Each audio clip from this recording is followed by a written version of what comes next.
Magnetic field on the axis of a solenoid using Ampere circuital law.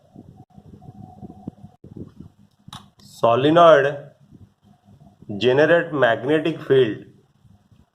What is a solenoid? Solenoid generate magnetic field. Consider a long solenoid. Long solenoid means the length of the solenoid is large compared to its radius. The length of the solenoid is large compared to the radius of the solenoid. A solenoid consists of a long wire wound in the form of helix. This is long wire which is wound in the form of helix. The neighboring turns are closely spaced. These are the neighboring turns of the solenoid. So each turn can be regarded as a circular loop. Each turn of the solenoid can be regarded as a circular loop. So the net magnetic field of the solenoid is equal to the vector sum of the magnetic fields due to n number of turns. The turns are basically insulated by insulating material. It is laminated with insulating material so that they are insulated from each other. Each turns are insulated from each other. And this figure shows a finite solenoid. This is a section of the solenoid in an enlarged manner. This is from this to this.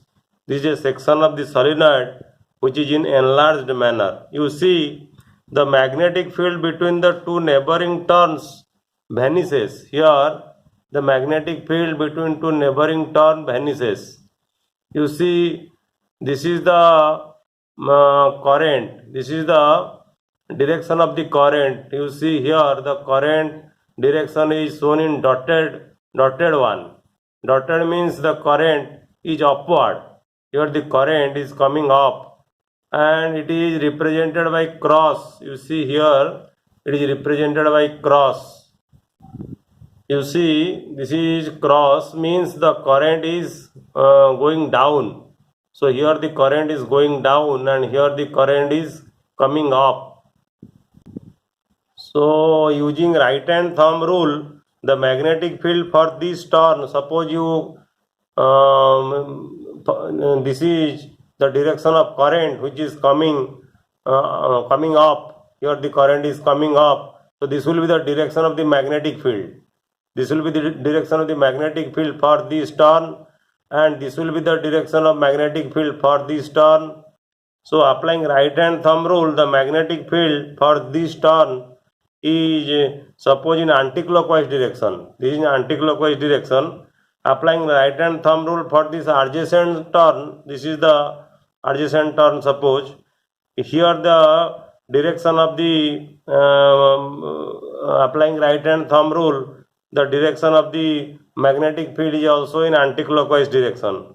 So in between the two turns the fields are opposite. If here at this point the field is upward, north pole is upward, for this the north pole is downward. So in between the two turns the field cancels each other. So there is no magnetic field due to this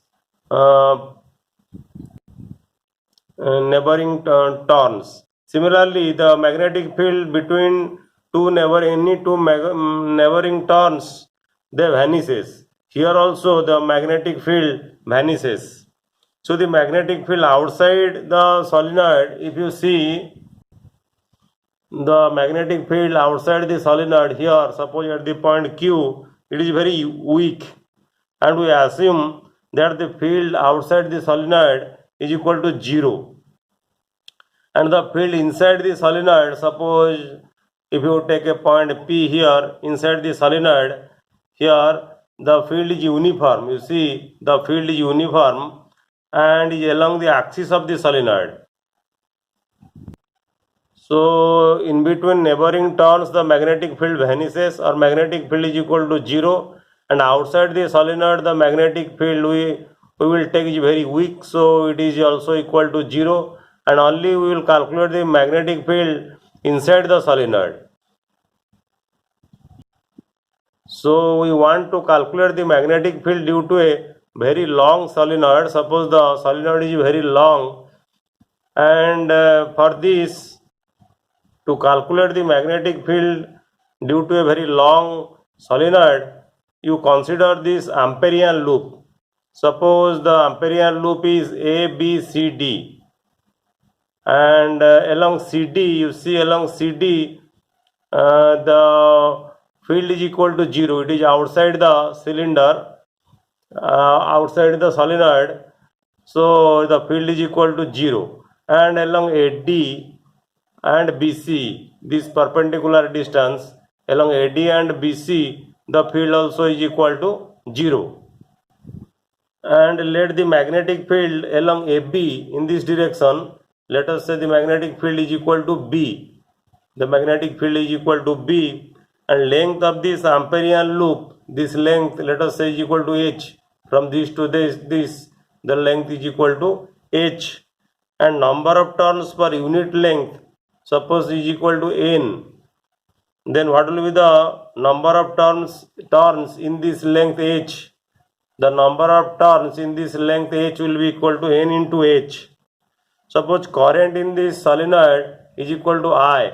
Current passing through the solenoid is equal to I. Current is flowing like this, and the amount of current in this NH number, because the total number of turns in this H length is equal to NH. So the amount of current in NH number of turns will be equal to NH multiplied by I. So we have taken here magnetic field along AB equal to B, length of the Amperian loop we have taken H, number of turns per unit length N. So total number of turns in length H is equal to NH. Suppose current in the solenoid equal to I, and the amount of current in NH number of turns is equal to NH into I.